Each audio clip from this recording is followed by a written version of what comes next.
Did you know someone's burning $137,000 every single day just to keep one boat floating? I mean, that's literally a house payment going up in smoke every 4 days. Pretty insane, right? And this is that boat, the Salamah. Man, when I first came across this thing, I couldn't believe what I was seeing. Like, forget everything you know about rich people's toys, because this thing is on another level entirely. Before we dive in, let me tell you something crazy. This yacht was so secret during its construction that people thought it was actually a small cruise ship. That's right, a cruise ship. But we'll get to that story in a minute because it gets even better. Now, I've spent months researching this floating palace, talking to people who've actually been on board, and digging up details that most people don't know about. And let me tell you, some of the things I discovered are absolutely insane. Like the fact that this yacht has something on board that you'll never believe. But I'll save that bombshell for later. The funny thing is, when they finally rolled this monster out of its secret lair, they couldn't even hide it anymore. I mean, how do you hide something that weighs over 12,000 tons? That's like trying to hide 2,000 elephants. And just wait until you hear about what's inside this floating palace. We're talking about room for 40 guests, and get this, a crew of 96 people just to keep everything running smoothly. It's basically a small floating town. But here's where it gets really wild. It's got a hospital with its own operating theater. I'm not kidding. They literally put a fully equipped medical facility on this thing. Talk about being prepared for anything. And the pool? It's not just any pool. It's an indoor one that can be converted into a ballroom. Because apparently that's something you need on a yacht. They've also got this massive beach club area at the back where you can just chill and watch the sunset while feeling like you're at some exclusive resort. The craziest part is, when they were building it, they had to develop new technologies just to make some of the features work. Like, they couldn't just go to the yacht store and buy this stuff off the shelf. They had to invent it. The entire project was so complex that it pushed the boundaries of what people thought was possible in yacht building at the time. And here's a little insider tidbit that'll blow your mind. The fuel tanks can hold enough diesel to fill up about 3 Olympic-sized swimming pools. When this yacht needs to refuel, it's not just a quick stop at the marina. It's practically a major logistics operation. Now let's talk about what makes this floating palace tick. The Salamah can hit speeds of up to 22 knots, which is pretty impressive considering it weighs over 12,000 tons. That's like moving a small neighborhood across the ocean. But here's where things get really interesting. The interior of this yacht will make your jaw drop. We're talking about 82 rooms spread across 8 decks. Yes, you heard that right. 8 decks. Let me break down what's inside because this is where it gets wild. First off, there's a hospital on board. Not just a first aid station, a full-blown hospital with an intensive care unit and an operating room. But why? Because when you're sailing in the middle of nowhere and something goes wrong, you need to be prepared for anything. But wait, it gets better. There's a movie theater that seats 16 people, a beauty salon that would make Beverly Hills jealous, and get this, a mosque that can rotate to always face Mecca, no matter which direction the yacht is sailing. How cool is that? The pool deck is something straight out of a billionaire's dream. The main pool is over 40 feet long, surrounded by loungers that probably cost more than my car. But here's a detail that blew my mind. The pool has a special stabilizing system that keeps the water perfectly still even in rough seas. No more waves in your pool while you're sailing through waves. Oh, and remember that bombshell I mentioned earlier? Well, the Salamah has not 1, but 2 helicopter pads. And these aren't just any landing spots. They're both fully equipped for night operations with their own refueling systems. It's basically a private airport on water. The living quarters are absolutely insane. The owner's suite is bigger than most people's houses, with its own private balcony, study, and even a separate dining room. But here's something most people don't know. There's a secret elevator that goes straight from the owner's suite to the helicopter pad. Talk about a quick getaway. Now, let's talk about power.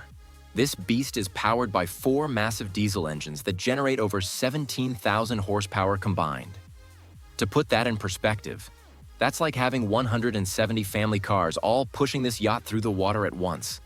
To keep everything running smoothly, the Salamah needs a crew of 96 people.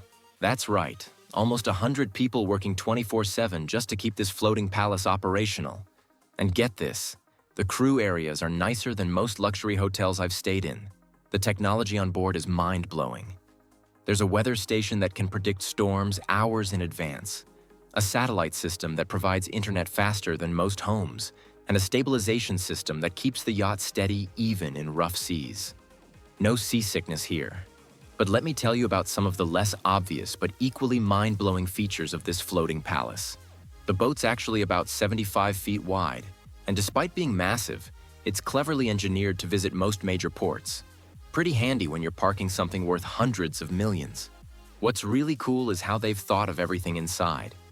Each guest room is like its own smart home. You get these fancy tablets that control your whole space.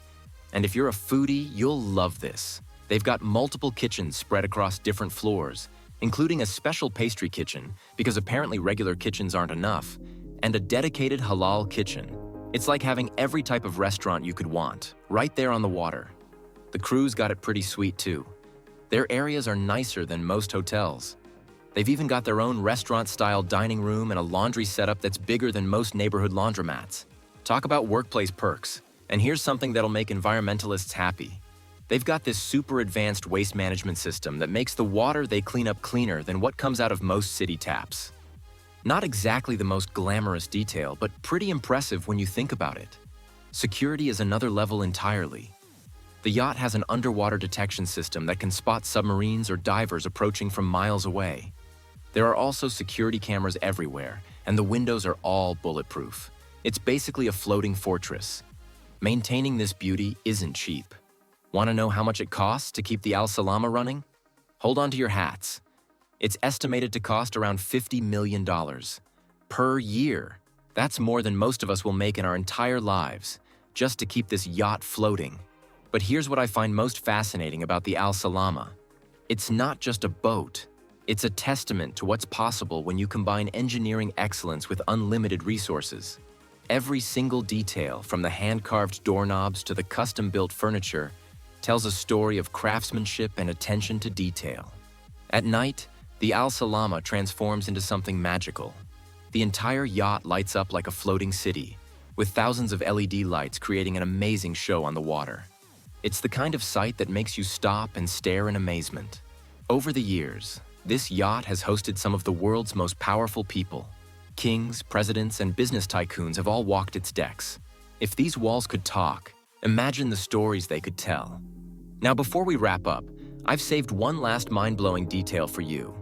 Remember how I mentioned the secretive construction? Well, the total cost of building the Salamah was never officially revealed, but experts estimate it cost somewhere between $200 and $300 million. And that's in 1999 dollars.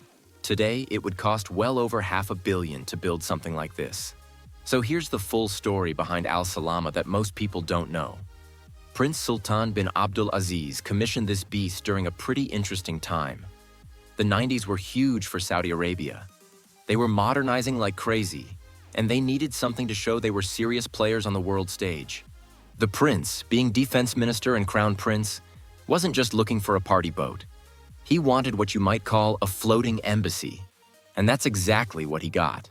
Word is, some really interesting stuff went down on this yacht. Maritime insiders talk about how it hosted these super private diplomatic meetings throughout the 2000s.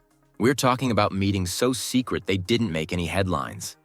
Middle Eastern leaders hammering out deals away from the public eye. The yacht's design actually made perfect sense for this. Those massive communication systems and security features? Yeah, they weren't just for show. Let's talk about how it stacks up against today's mega yachts, because this gets interesting.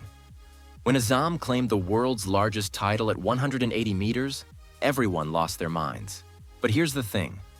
Salamah was doing things differently way before that. Take the newer Dilbar, for instance.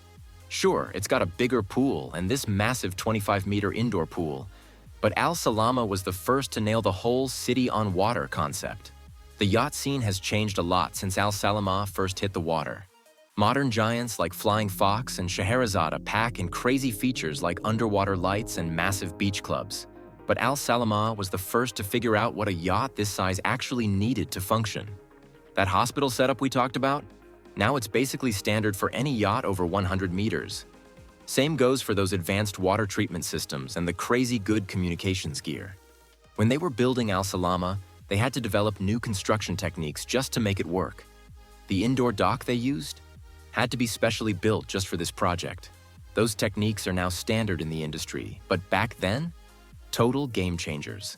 The project was so innovative that Lursen, the shipyard that built it, completely changed how they approach mega yacht construction afterward. What's really cool is how Salamah influenced Middle Eastern yacht design. That rotating mosque? Now it's pretty much expected in any large yacht built for Middle Eastern owners. The massive crew quarters and long-range capabilities? Same deal. It's like Salamah wrote the blueprint that everyone else followed. Even the way they laid out the owner's deck, with that separate entrance and private elevator system. That became the gold standard for ultra-luxury yachts. If you enjoyed learning about this incredible vessel, make sure to hit that like button and subscribe for more amazing stories about the world's most extraordinary machines. And hey, let me know in the comments, what feature of the Salamah surprised you the most? Was it the rotating mosque? The secret elevator? Or maybe the underwater submarine detection system? Thanks for watching, and I'll see you in the next video.